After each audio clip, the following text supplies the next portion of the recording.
A man stands in front of a mirror staring at his own reflection. He sees the person he has been, the habits, the fears, the excuses, the patterns that have shaped his life. He wants to change. He wants to grow. But deep down, he knows the truth. Before he can build a new version of himself, he must first destroy the old one. Most people believe self-improvement is about adding things, reading more books, adopting new habits, setting new goals. But the truth is, growth doesn't begin with addition. It begins with subtraction. You don't become better by piling more on top of a weak foundation. You become better by burning down everything that is holding you back. Imagine trying to build a new house on top of an old, crumbling structure. It doesn't matter how beautiful the design is. If the foundation is weak, everything will collapse. And this is why most people fail at self-improvement. They try to build a new life while still carrying the weight of their old one. They try to change without letting go of the things that are keeping them the same. The first step to true self-improvement is destruction. Destroy the mindset that keeps you weak.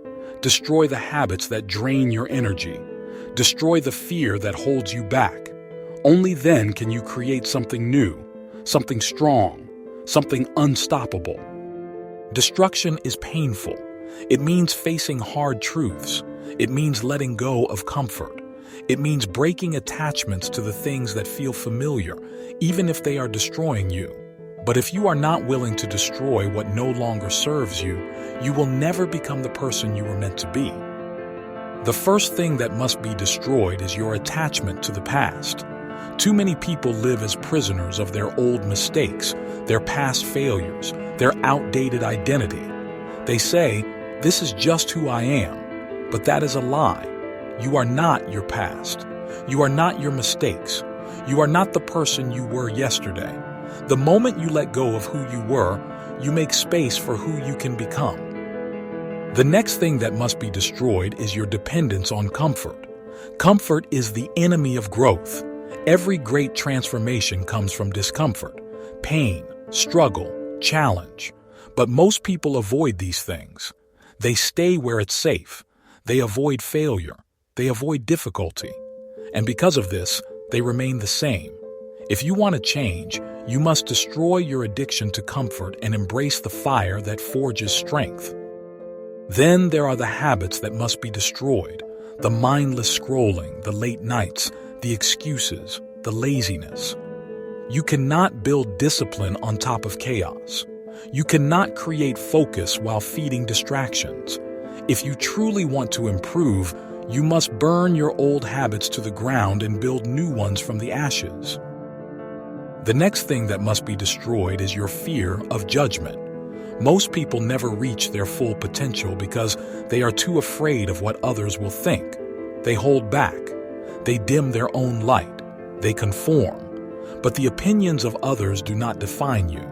The moment you stop fearing judgment is the moment you start living freely. Another thing that must be destroyed is the need for motivation. The idea that you must feel like doing something in order to do it is a trap. Motivation is temporary. Discipline is permanent. Stop waiting for the perfect moment. Stop waiting until you feel ready. Take action even when you don't want to. That is how real transformation begins. And finally, destroy the version of yourself that accepts mediocrity. The version of you that settles, that makes excuses, that dreams but never acts. That person must die. Not tomorrow, not next year, right now. Because the life you want is waiting for you. But only if you are willing to sacrifice the life that no longer serves you. Self-improvement is not about adding more to your life. It is about tearing down everything that is keeping you weak, small, and limited. And once you have destroyed what no longer serves you, you will have a clean slate to build something unstoppable. The question is, are you ready to let go of who you were so you can become who you are meant to be? Because if you want to change your life, you must first be willing to set fire to everything holding you back.